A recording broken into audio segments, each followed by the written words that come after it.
Welcome to the club's online show special. If you're new to motorhomes and campervans and you're looking for advice on how to get started in this great pastime, then you've come to the right place.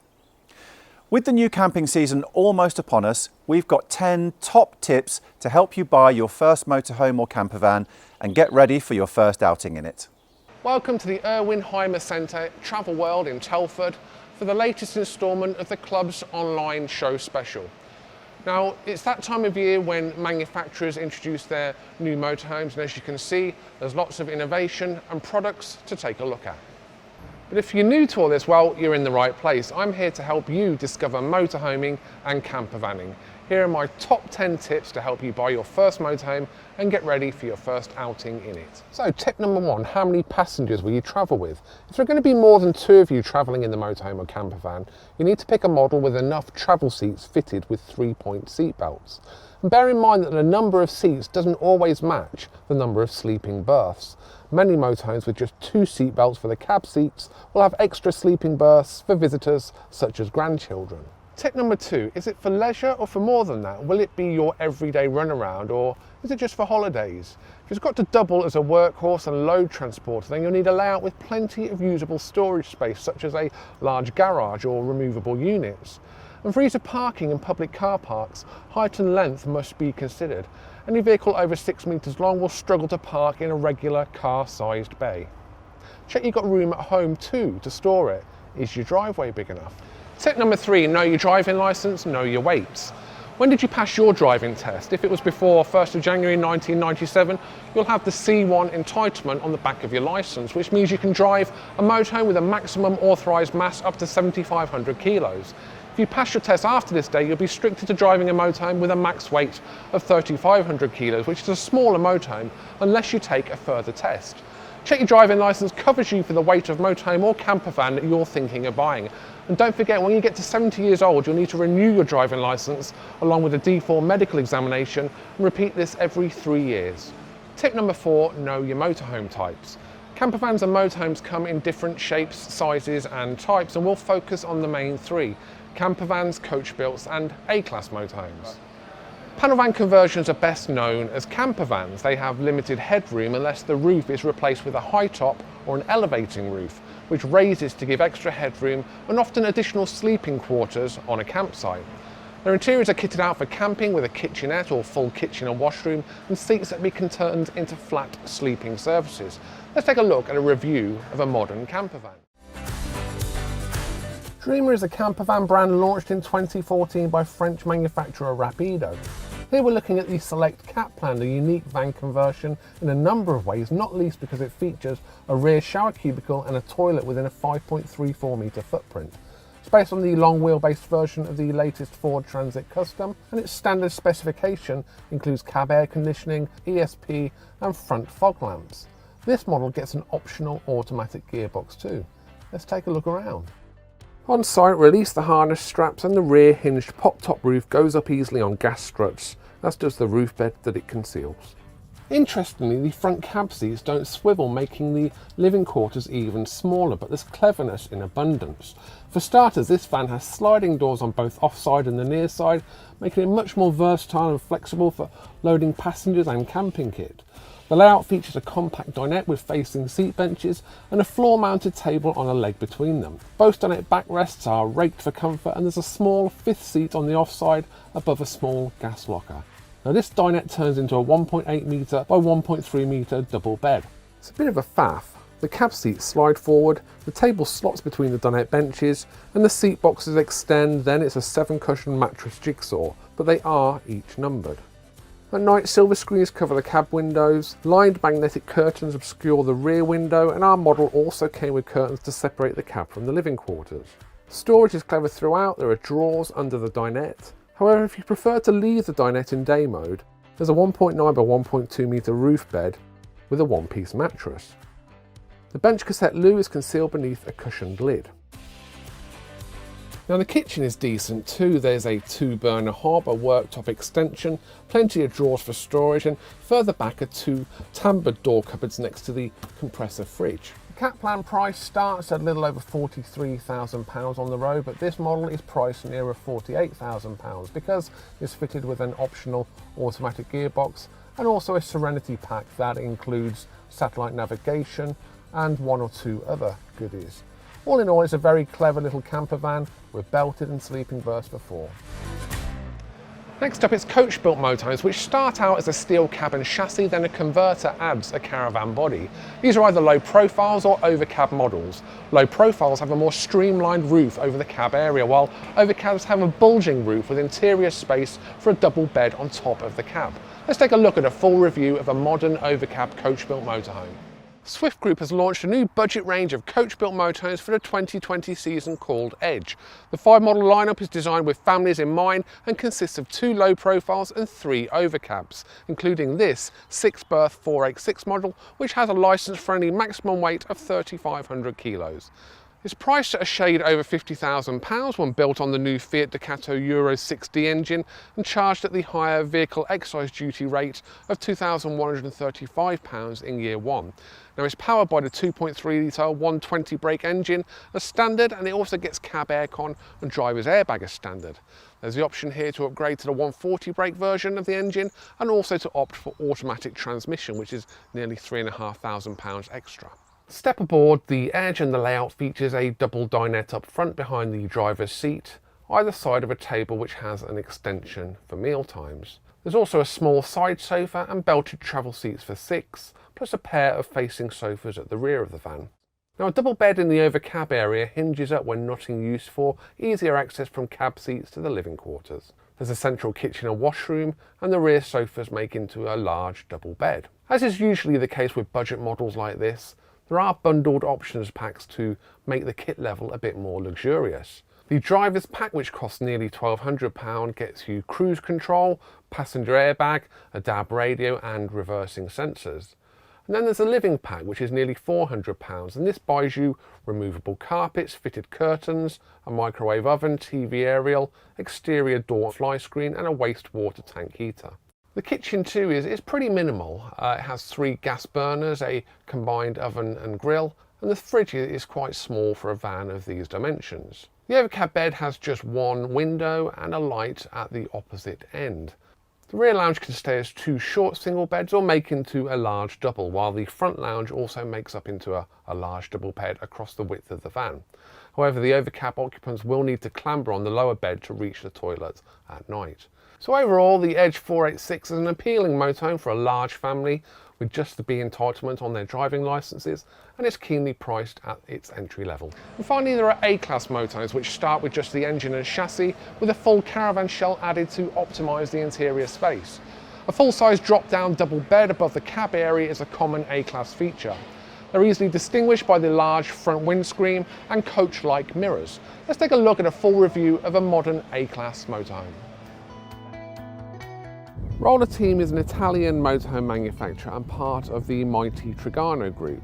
It launched this baby A-Class Pegaso 590 for the 2019 season, priced at just $59,995. With a total length of just 5.99 metres, the same length as many van conversions. Impressively, it's bodied for the UK market, that is, the driver's cab door is on the UK driver's side and the entry door to the living quarters is on the near side, which is pretty unique among A-Class motorhomes. What's more, it's got a max weight of just 3,500 kilos, so it's driving licence friendly for younger couples and those who've reached 70 years of age. It has a wood-free construction that's clad in glass reinforced plastic with GRP interior walls too. On the external kit list, note that 4-bike rack is fitted as standard, as are the good-looking alloy wheels, a solar panel on the roof and electrically operated coach-style wing mirrors. To the rear at the near side there's a large vertical locker which converts to shelf storage too. The Pegaso is based on the Fiat Ducato chassis with the 130 brake horsepower engine as standard. The cab gets air conditioning, cruise control, steering wheel controls and Bluetooth connectivity as standard too. On board and on site it feels nice and roomy, with the cab chair swiveled into the living area and raked for lounging like so. The pale leather and wood furniture throughout help make it feel bright, while at night the strip lighting is really appealing. The fixed leg table is fully adjustable, like so, and the elf sofa makes a comfy, sociable setup for a lounge. The kitchen area is also L-shaped, and it comes with a 3-ring hob and combined oven and grill. The area is squeezed here, but neat touches including an insert cover for the sink make it more usable.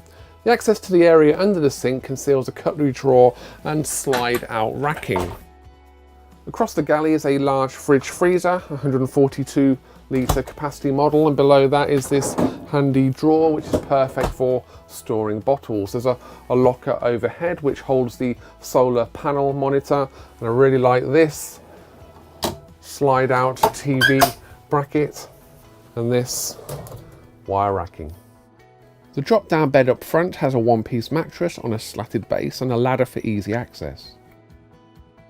A second smaller double can be made by lowering the table on its leg and filling in with cushions. The washroom is surprisingly spacious given this van's footprint. It comes with a separate shower, a swivel head toilet and a full-size sink with a mirrored cupboard above. The wardrobe here is split to allow access to the external vertical locker storage. Heating and hot water is courtesy of the Truma Combi 6. And other goodies include a reversing camera.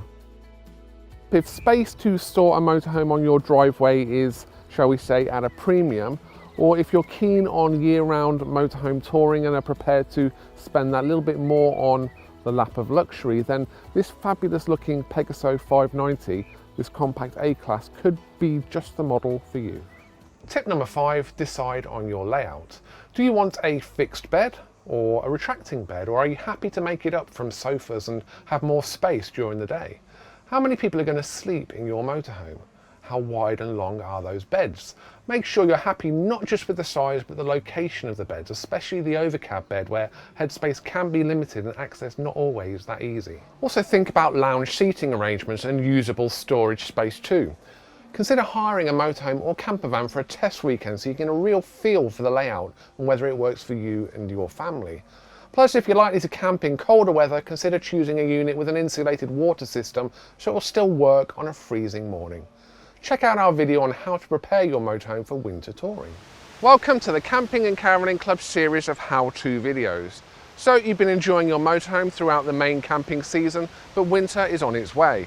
In the old days, you probably have been thinking about putting your van into storage until next year, but today's vehicles are designed for use all year round. Camping and Caravanning magazine's test editor Candy Evans is here to highlight some of the things you might like to consider before you head out on a winter tour.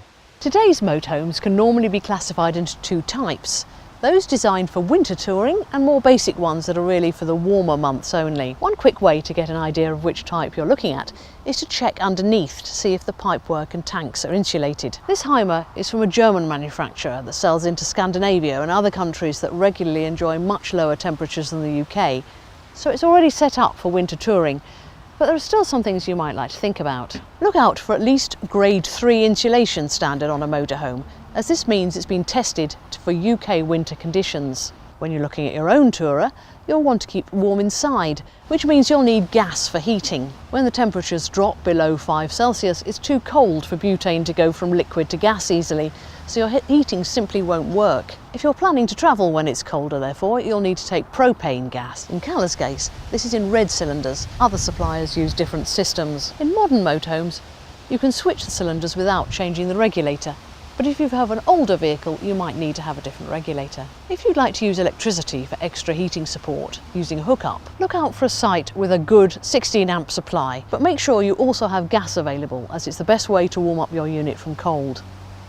Campsite supplies have been known to trip when everyone's trying to keep warm, and electrical heating will struggle to keep your van warm on its own when it's really cold. It might be tempting to close up any external gaps to keep warm, but it's important to keep good ventilation inside, especially if you're using gas appliances, so don't block fixed vents like these. Free flow of air should also prevent condensation, which can be a problem in such a small space. Blinds like this are great for privacy, but you may like to consider thermal screens as well to keep the heat in. Those that fit on the outside are more of a hassle to fit, but also more effective at keeping the heat in. If temperatures are below 8 Celsius, your fridge will work best if you use vent covers. These are designed to allow exhaust gases out safely, but keep as much of the cold air out as possible. When the temperatures reach freezing and below, you'll need to make sure anything containing water doesn't freeze. Motorhomes like this have internal fresh water tanks that shouldn't freeze if you're living inside, but if your water tanks and pipes are exposed, you can buy insulation material. If you use an external water container, it will benefit from a jacket and insulating pad. And don't forget to protect the hose as well, or take it inside overnight. If it's going to be below freezing for a prolonged period, you'll probably need to drain external tanks like this and rely on water inside. You can add salt to your wastewater tank to prevent it freezing, though it tends to be less vulnerable to freezing because of the soap and stuff in the water. However, it might be easier to leave the drain point open and drain the waste into a bucket because it makes it simpler to empty if it's frozen. If you're going to be touring regularly in winter, it's particularly important to make sure your motorhome is well maintained. And you may like to consider fitting winter tyres for extra security on the road. And you might even find that's compulsory if you're travelling abroad. If you found this video useful, be sure to check out others in our how-to series at the Club magazine website or on our Club YouTube channel. Happy camping, caravanning and motorhoming. Tip number 6, set your budget. It's easy to fall victim to shiny van syndrome and spend far more than you wanted to on your first motorhome or camper van. So decide your budget and be firm about sticking to it. You may find once you live with the vehicle for a while, you'll find certain layout features don't work for you and for others. Buying a used van first means you can learn what you actually need, then consider buying new next time round. A new camper van or motorhome will set you back more than £40,000, but a pre-owned unit could be yours for as little as £5,000. At the lower price though, it'll likely be a private sale where, just like buying a second-hand car, it's buyer beware. So if you're not DIY minded, take someone with you who is in the know. Or book a pre-purchase inspection from a reputable motorhome engineer. Buying from a local reputable dealer means you'll benefit from a warranty period, and if problems do occur, you won't have far to go to get them put right. Tip number 7, get kitted out. Don't go mad on accessories to start with. The basic kit you'll need is leveling ramps to keep you on an even keel, toilet chemicals, which are special additives for your toilet cassette to help keep the littlest room smelling sweet, an electric hookup lead, which enables your motorhome to run off mains electricity, gas bottles and a spanner, pots and pans. You can buy special motorhome kit or use a few kitchen spares while you're getting started. A table and chairs. Sitting outside your unit with a glass of something nice is one of the greatest joys of camping. Don't forget safety equipment. A carbon monoxide detector and a fire extinguisher will give you peace of mind. Tip number 8, load it safely. Remember that everything you put inside the motorhome or camper van, including passengers, counts towards its payload and overall weight. Don't exceed your motorhome's maximum authorised mass, its overall weight. Considering weighing the motorhome fully loaded at a weighbridge for peace of mind. Don't put heavy items in high lockers. They could burst out when you round a corner or have to change lanes suddenly. Remove grill pans and microwave oven plates and place a tea towel or other damper under the lid of your hob if your motorhome or camper van has one. In time, you'll become a dab hand at locating and reducing the squeaks and rattles from the living quarters when you drive. Also, do brush up on speed limits for your motorhome. For heavier motorhomes, speed limits are not the same as they are for passenger cars. Motorhomes with an unladen mass of more than 3,050 kilos are restricted to 50 miles per hour on single carriageways, 60 on dual carriageways and 70 on motorways. Plan in brakes. Driving a high-sided motorhome requires more concentration than driving a passenger car, so it's more tiring. And look out for overhanging branches or signs and for pronounced cambers in the road. Tip number 9, go local first. If and when you do take the plunge and hire or even buy a camper van or motorhome, go local on your first outing. While you hopefully had a thorough handover, it's worth going to a local site or even staying overnight in it on your driveway if you have one to get used to all the different features and controls. Check all the lights, hot and cold water, heating and fridge are working as they should. Practice setting it up for day and nighttime use and settle on where you'll store the bedding. And be sure to spread the weight of kit around the van to help balance out the vehicle. When you do decide to go further, you might be used to following your phone or car sat-nav to every destination, but that's a bad idea when you're driving a large and tall motorhome. An aftermarket sat-nav that has details of road restrictions such as low or narrow bridges is useful. And do also refer to the campsite directions for when you're approaching the campsite for the best approach roads and routes to avoid. Finally, tip number 10, look after your assets. Just like your car, your motorhome or camper van benefits from regular checks and planned maintenance. Every year, book it in with your dealer or local approved workshop for an annual habitation service. During this service, the gas and electrical systems are checked out for safety and the unit is inspected for signs of damp. Having a full service history protects the value of your camper van and will help you get a good price if you ever decide to sell it. The base vehicle elements are dealt with separately, so talk to your dealer about this. There are things you can though do yourself, such as check your road lights every time you tour and give the bodywork a regular clean and polish. Here's our video on how to service a motorhome yourself. Welcome to the Camping and Caravanning Club series of how-to videos. We're going to share with you some know-how on how to carry out simple DIY motorhome checks and maintenance to get the very best out of your van. Our Oni and Geddes will walk us through routine maintenance that anyone can do themselves. Every motorhome is required by law to be in a condition which is safe for the road, and once it's 3 years old, it must also pass an MOT.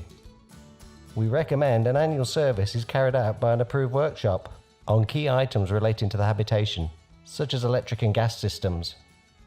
But there's lots of things you can easily check for yourself to keep the van in good condition. Use your dipstick to check the engine oil levels every few weeks and before any long journey, and top up as necessary. Check the coolant level when the engine is cold. If the level keeps dropping persistently, get it checked out for leaks. Visually inspect your wipers are in good condition. If they show any signs of splits or cracks, get them replaced. Check your screen wash regularly and top it up with the right amount of additive for the time of year. Inspect your windscreen for chips and damage. If there is any damage, get them repaired as soon as possible. Check your headlights are in good condition. Make sure the lenses are clean and in good working order. Next, we're going to check the tyres. You must always check the pressures before every trip. Also take a good look at them and make sure there are no splits, cracks or bulges. If you find any defects, get them professionally checked out. They may have to be replaced. That also applies to the spare wheel should you have one. If you don't have a spare, you may well have a mobility kit. Don't forget to check the age on this. The sealant does have an expiry date too. Check the wheel nut tightness with a torque wrench. Check the hose and regulator connections in your gas locker. Look closely at the hose for splits and cracks. Replace it if necessary. Check the flame from the gas cooker of your appliances. It should burn clean and blue. If you find a very yellow or orange flame, consult a professional workshop. Check the RCD circuit breaker cutout switches. Make sure they work correctly. They're designed to cut off the supply should a fault occur. Check your water hoses and confirm the connections are tight. You really don't want a leak. Ensure ventilation and dropout vents aren't blocked or obscured in any way. If any items stop working during the year, get them sorted as soon as possible. And for more information, visit our datasheet on servicing at our website. I hope these 10 tips have put you on the right road to discover motorhomes and campervans. For more information on getting started, visit the club's website newtocamping.co.uk. And be sure to tune in to our social channels for the rest of our online club show special content. Happy motorhoming!